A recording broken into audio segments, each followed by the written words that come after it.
वृंदावन में एक भक्त भगवान के दर्शन हेतु घर से चला। जब मंदिर के पास वाली गली में पहुंचा तो देखा मंदिर के समीप एक मिठाई की दुकान थी। भक्त ने दुकानदार से कहा, भगवान के लिए प्रसाद में पेड़े दे दीजिए। दुकानदार पेड़े तोल ही रहा था, तभी उसकी नजर सामने खड़े एक बच्चे पर पड़ी। छोटा सा बच्चा चिलचिलाती धूप में नंगे पैर तपती धरती पर खड़ा था, हाथ में फूल मालाएं ली। वो पुकार रहा था, भगवान के लिए फूल ले लो, फूल माला ले लो। हर आते जाते भक्त की दृष्टि उस बच्चे के पैरों पर पड़ी। न चप्पल न जूते। धरती इतनी तप रही थी कि बच्चा कभी एक पैर को ऊपर रखता तो कभी दूसरे को। वो तपन से बचने की कोशिश कर रहा था, पर आवाज में समर्पण था, श्रद्धा थी, प्रेम था भगवान के लिए। भक्त से यह देखा न गया। उसने मिठाई वाले से कहा, प्रसाद यहीं रखो, मैं अभी आता हूं। वो पास की चप्पल की दुकान पर गया, नन्हे से बच्चे के लिए चप्पल खरीदी, फिर लौटा और बोला, लो बेटा, इसे पहन लो।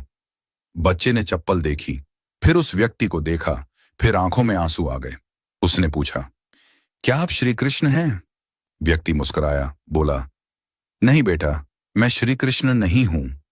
बच्चा जिद पर अड़ गया, नहीं, आप श्री कृष्ण ही हैं।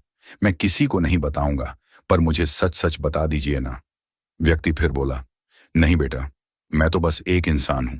बच्चा बोला, तो आप श्री कृष्ण के दोस्त होंगे, क्योंकि कल रात मैंने भगवान से प्रार्थना की थी। भगवान, बहुत गर्मी है, मेरे पास चप्पल नहीं है, मेरे पैर जलते हैं, कृपा करके मुझे चप्पल दे दो। और आज आप आए चप्पल लेकर, इसलिए आप जरूर उनके दोस्त हैं। उन्होंने खुद नहीं आ पाए तो आपको भेजा है। यह सुनकर भक्त की आंखें भी भर आईं। उसने बच्चे को गले से लगा लिया और कहा, हाँ बेटा, श्री कृष्ण ने ही मुझे भेजा है। अब धूप में तुम्हारे पैर नहीं जलेंगे। तुम छांव में खड़े होकर भी फूल बेचोगे और तुम्हारे फूल जरूर बिकेंगे। बच्चे ने झुककर उस व्यक्ति के चरण छू लिए और मुस्कुराकर बोला, भगवान कितने दयालु हैं ना, कितने व्यस्त रहते हैं, पर फिर भी अपना कोई दोस्त भेज ही देते हैं। व्यक्ति ने प्रसाद लिया, बच्चे से फूल माला ली और मंदिर जाकर भगवान से कहा, प्रभु धन्यवाद, आज आपने मुझे आपका मित्र बनने का अवसर दिया।